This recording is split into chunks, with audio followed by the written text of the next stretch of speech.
2 დეკემბერს იერუსალიმში ისრაელის პრეზიდენტ იცხაკ ჰერცოგის რეზიდენციის წინ რამდენიმე ათეული მომიტინგე შეიკრიბა.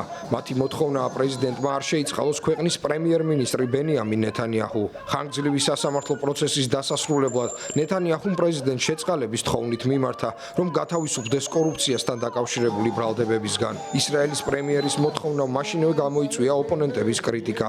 მათი აზრით შეწყალება დაასუსტებს დემოკრატიულ ინსტიტუტებს. ეს ასევე იქნება იმის მანიშნებელი, რომ ნეთანიაჰუ კანონზე მაღლა დგას.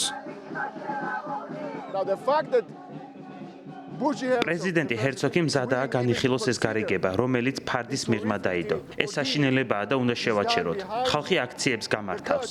ჩვენ ვიბრძოლებთ სუფთა დემოკრატიისთვის, სუფთა ისრაელისთვის, მშვიდობისკენ მიმავალი ისრაელისთვის, კორუფციისგან თავისუფალი ისრაელისთვის, რომელსაც მომავალი აქვს და რომელიც არის და იქნება დემოკრატიული და მშვიდობის მოყვარე სახელმწიფო.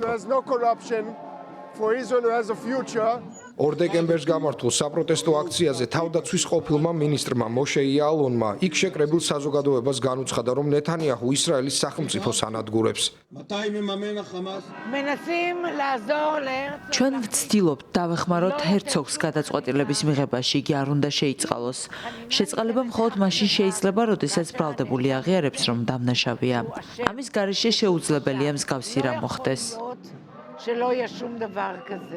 ნეთანიაჰუ ისრაელის ისტორიაში ერთადერთი მოქმედი პრემიერ-მინისტრია, რომელიც სასამართლოს წინაშე წარდგა. მას თაღლითობაში, ნდობის დარღვევასა და ქრთამის აღებაში ადანაშაულებენ. პრემიერ-მინისტრი უარყოფს ბრალდებებს. მისი აზრით ეს მედიის, პოლიციისა და სასამართლო ორგანოების მიერ შეთითხნილი საქმეა.